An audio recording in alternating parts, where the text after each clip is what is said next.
घड्याळात काटे तशी चालते मी.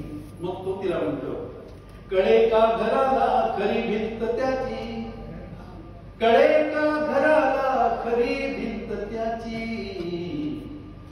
जशी मान चिन्हे तसा राहतो मी, जशी मान चिन्हे तसा राहतो मी. ती म्हणते, मला धाक आहे सुगंधी क्षणांचा, मला धाक आहे सुगंधी क्षणांचा, अबोला फुलांचा असा साधते मी, अबोला फुलांचा असा साधते मी. तो म्हणतो, नदी दूर तेथे आणि प्यासे ते, नदी दूर तेथे आणि प्यासे